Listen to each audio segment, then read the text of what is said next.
It's been one of those days. It's Monday. Hi, everyone. This is Miss Amber with the ABCs of Preschool podcast. I'm so excited to be with you guys today. I hope you have a fabulous week last week. And today I'm excited because I have a special guest. I want to introduce Autumn McKay. She is an accomplished author and a fellow early childhood educator, which I'm really excited about. I love to talk to fellow educators.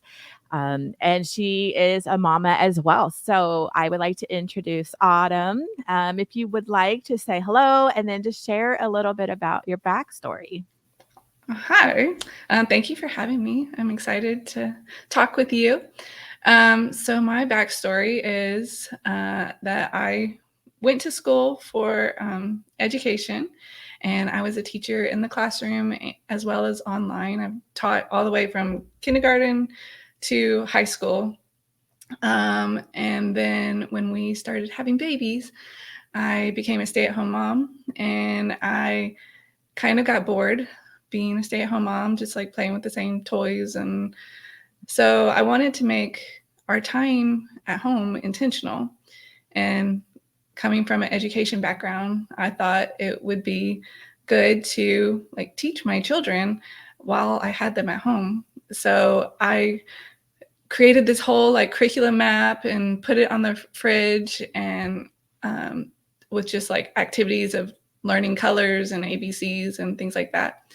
And my husband saw all the work that I had put in, and he saw how much my kids were enjoying it and how much they were loving it. And so he encouraged me to write a book for other moms. And I kind of just like put that on the back burner, like nobody would buy my books or anything like that. But he just kept kind of like nudging me. And so I eventually did it. And yeah, people loved my books. So it was really encouraging, and it helped push me to write more things based on all the activities that my kids and I have done together. Yeah, I absolutely love that. I love too that your husband like pushed you, and like gave you that nudge. I think it's really important to have teammates who we encourage each other, right, with their Yes. goals and dreams. I just want to back up just a second because what you said about, staying at home, being a mom, and you just kind of, I was the same way. I stayed home with my kids, and then I just got like antsy, right? I was like Yes. doing the laundry over and over again. And I think what I wanted to say just real quick about this, it's okay, right? Like it's okay to think your life's going to go a certain way and then change it up because Exactly. to be the best version of moms, we have to do that sometimes. So, can you share a little bit more about your books into like a little bit more detail? Yeah. So all of my books are based on the activities that my kids and I have done. So they're kind of broken down into like ages. So I have a 1-year-old activity guide, which is basically just sensory play. All of my books are like hands-on activities that parents or preschool teachers or even classroom teachers can do with the kids. And they're all like interactive, just because kids learn better by like doing things. So but they're kind of like easy interactive play. So you don't have to buy a lot of things. Most of the supplies and stuff you have around the house. It's like toilet paper rolls or crayons and scissors and cotton balls kind of thing. Um, at the time, like we didn't have a lot of money and I didn't have a lot of time, so I didn't want to create activities that made me go to the store like all the time. So I yeah, think I think parents don't realize like so many really cool fun activities that are hands-on for our little ones. We have all the supplies exactly. at home. It's so funny, as new parents, new mamas, we always think that we need all these things, right? Like the baby shower, like the first time mama baby shower, we need Mm-hmm. this, and this. But when it comes down to it, we have everything most of the time that we need to do really fun, engaging Yes. things. And Yeah. most of the time, they just want to play with the box that the toy Yeah, came in anyway. So exactly. No, it's so true. Okay, I am very curious about inch stones. Like, I'm really curious about this. Like, what is it? Just describe this for us.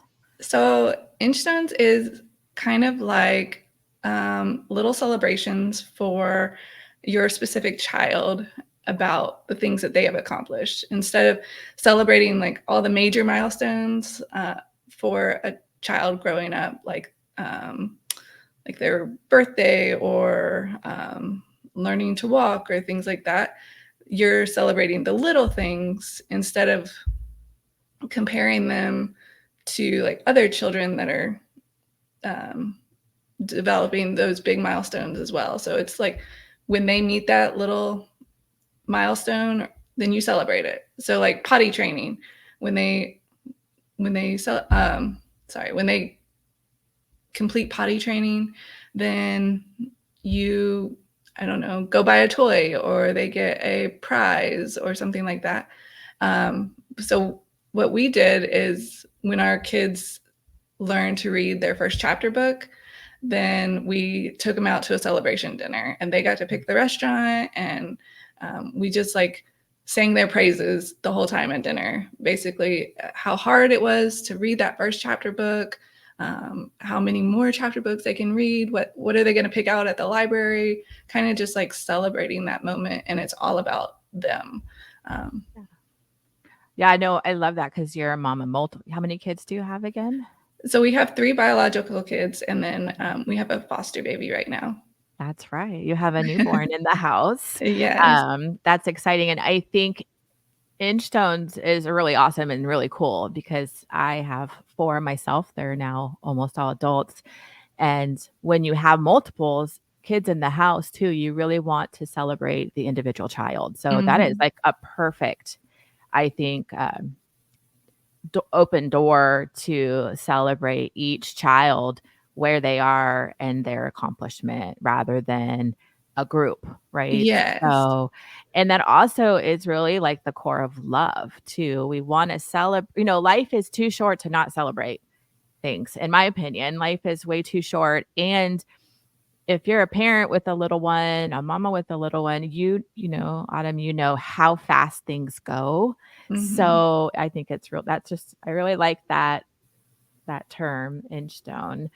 Um, I'm going to ask you, what is your biggest why? As an entrepreneur and a mom, and you're writing, you're putting yourself out there, and it's not easy sometimes, right? Like Yeah.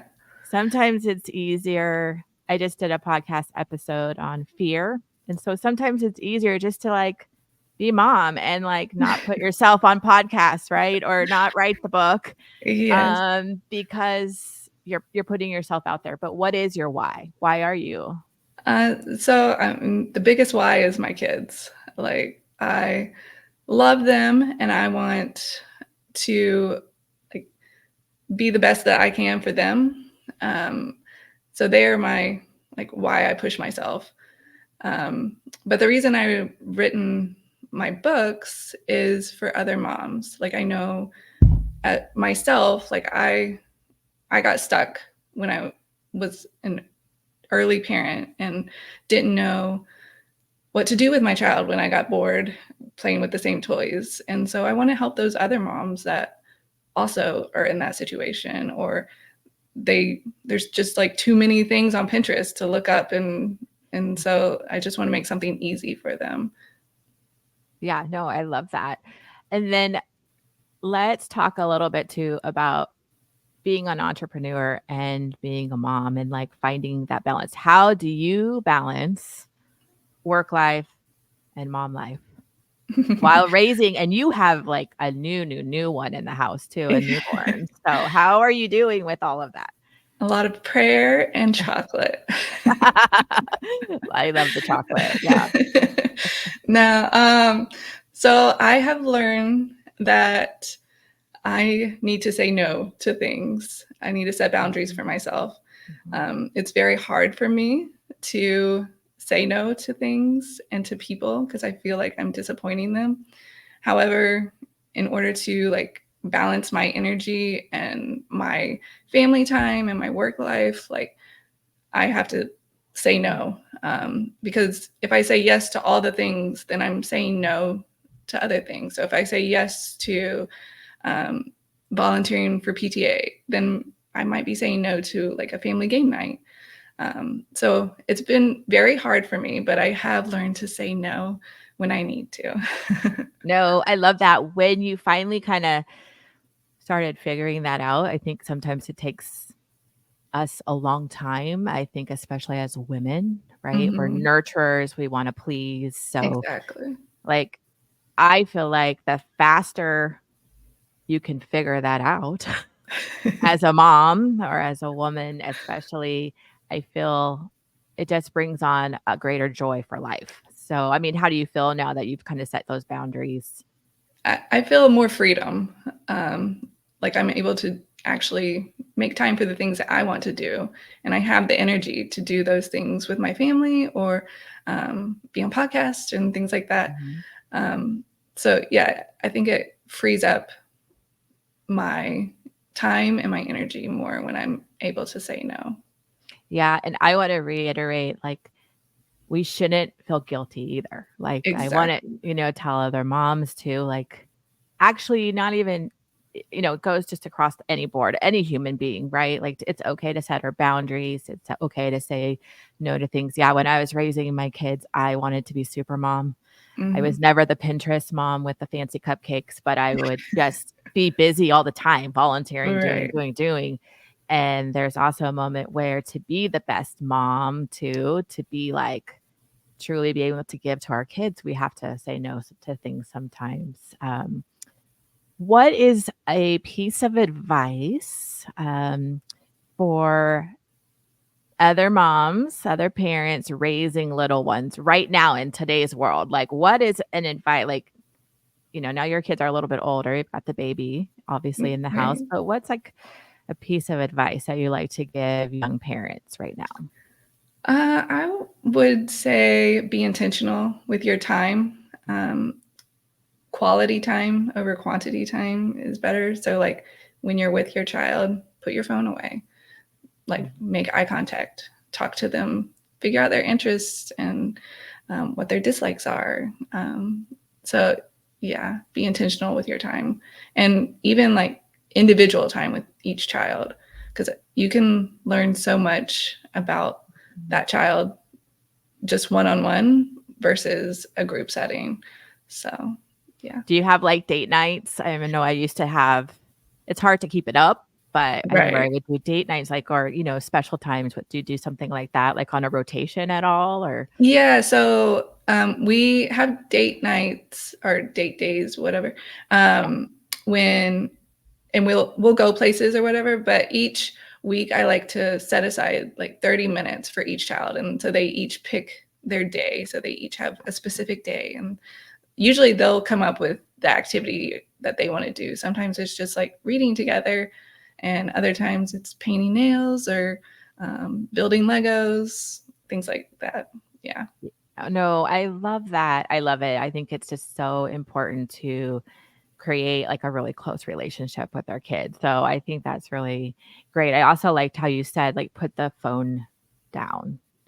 It's so easy. We know we live in this world now with this computer at our fingertips, and we are also examples for our kids, right? Like, Hmm. we are examples. So I think it's really important to put the phone away. I remember when my kids were younger, homework time, like, I had 2 that were really easy to go through homework. They didn't have any issues, and then my 2 other ones really struggled. So I remember that phone was off for, like, from, like, 3 till, like, 6:30 at night because I had to sit at the table and focus, but I think it's so important as parents to give our kids attention and love and one-on-one time. So I love that.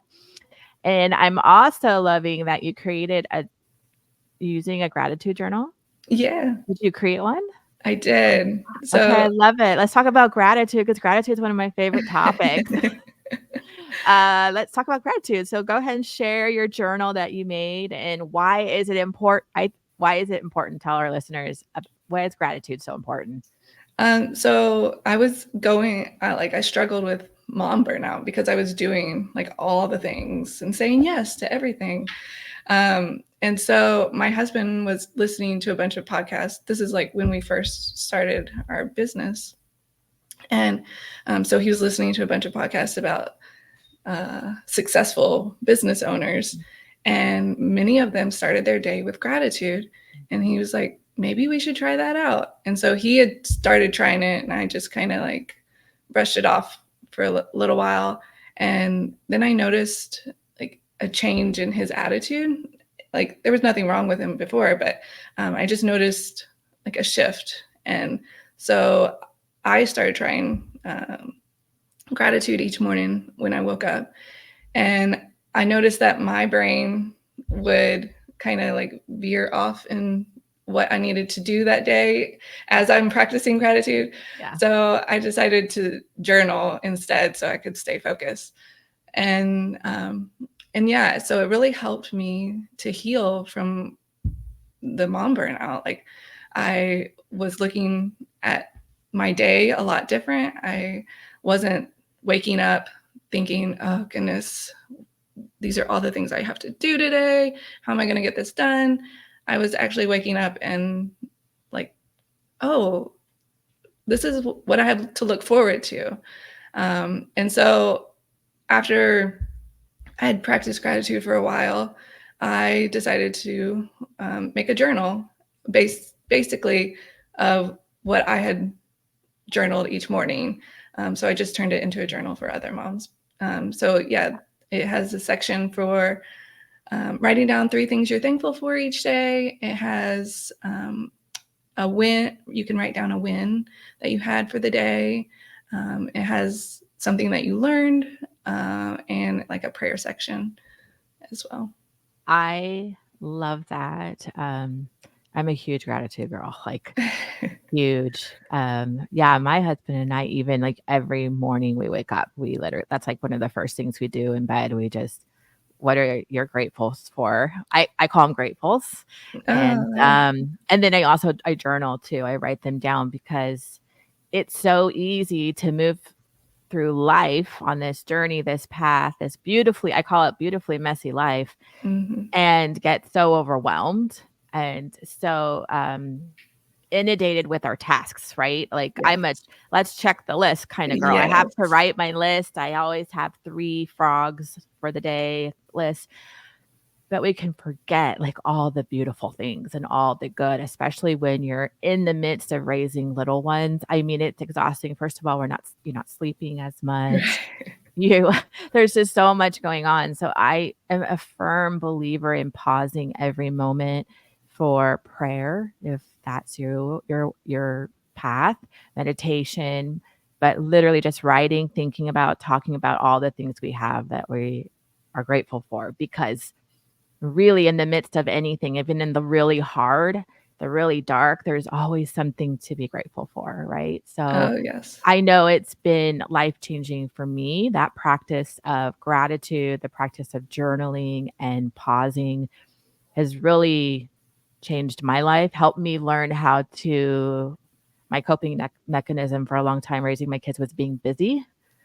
I thought being busy, the more I did, the more love I deserved. So I think gratitude has really helped pause and slow things down. So I love that I love that. I love that you created a journal. I think it's really important as for anybody to just pause and reflect. Yeah. So Yeah, go ahead. we try to start our kids young so that they don't have to learn this lesson like after they've struggled later in life like we did. So we each night at dinner we ask them, and my husband and I also say what we're grateful for, but they get to say what they're thankful for each night. And sometimes it's like silly things, and other times it's like really meaningful and like nothing you would have imagined that they were thankful for. So it's really cool to hear their answers. I love that. And it sounds like you guys do family dinners like every night at the table? Yes, we I do. I think that's so important. I just want to pause right there. I feel like that is such an important thing about raising children. I think a lot of kids right now do not have that. Right. And I was the same way. We raised our kids 5 o'clock dinner. As the kids get older, their schedules change, right? Like Right. soccer, baseball, things like that. But having family dinner was such a priority for me. And even when my kids were little as well, we did the same thing. And now today, like, um, because this goes so fast, everybody, your kids grow up so fast. So now it's like I just had brunch yesterday. Is it Sunday? Yeah, yesterday with all 4 of my kids. Like it's like such a rare thing Oh, because one lives out of state, but we still do that when we have dinners, like with the oh, kids. We go around the table, what it was something great for the day. So it carries on. So that's I awesome to keep hear. doing that. I think it's amazing. I'm such a believer in family dinner. Like I could probably do a whole podcast on that because it's so important for our kids to have a voice, for Mhm. one, to share the good, the hard, and everybody pausing and actually just listening to that person. It's so important. So I love that you're doing that. Um, well, thank you. Is there anything else you want to share with the audience? Um, let's I have a passion for like teaching your children to read at home. So yeah, that's like my big my big project right now. Okay, yes. So please, that is right. That was actually the main thing that we were going to talk about. And it's also National Literacy Month. Did you know that? I So did. yeah. So please share your passion right now with us.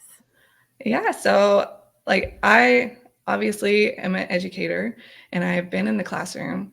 Um, and so I have a very high respect for teachers and all that they do. But I think it is so important for parents to like step up and teach their kids to read at home. It's just as it's a huge milestone that they will carry for them throughout their life. And so I think that parents need to understand like how important that skill is and how teachers need partners or Mhm. to help them like teach their students or their children to read. So yeah, that's my big like passion right now. No, I love that. I think that sometimes parents think I'm just going to send my little one to school, to kindergarten, first grade, TK. I run preschools, and they're going to come out reading, right? Right. But it's so true. So teachers love your kids. Like we're dedicated. We love your children, but we also have a lot of children Exactly. in the room. And as much as we can give to your child, it takes us being teammates, right? It takes a Mhm. teacher and the parent. So it is so important to read at home. What are some ways that parents can instill reading at home? So I just reading to your child is the first step. And it doesn't matter how old they are. Like kids Mhm. love to be read to. It creates a special bond between you guys too. It's so um so yeah, that and if you have a child that isn't reading yet, then you can like kind of guide them to be ready to learn to read by using your finger to point to the Mhm. words, like tracking the words. You can pick out words in a sentence and sound them out like phonetically Mhm. by each letter sound, and then say the full word, so that they can understand how those sounds come together to make that word. You guys can talk about the pictures, what they mean, what they're showing. Let's see, you can my best advice is when you guys go to the library is pick out books that interest your child, because if they're not interested in the book, then they are not going to read it at all or show any interest in reading it with you. Yeah.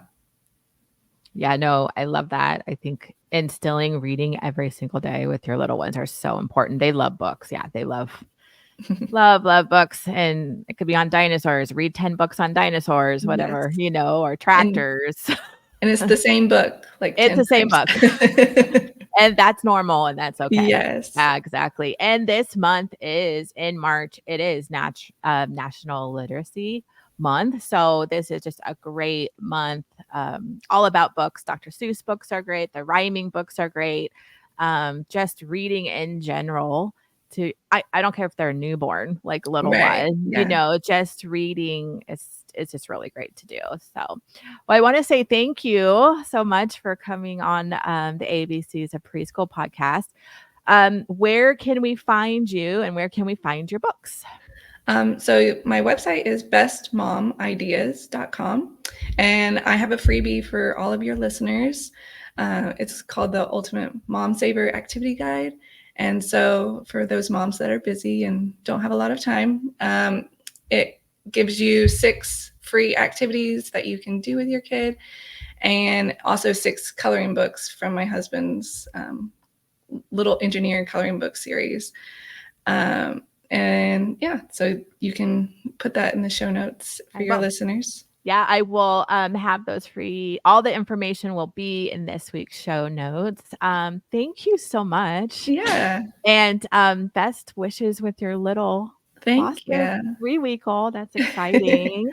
Thank So you. yeah, thank you for being on. And so this is Miss Amber with the ABC's Preschool Podcast. Wishing you guys a fabulous week. Wish it, dream it, and do it. And I will see you back here next week.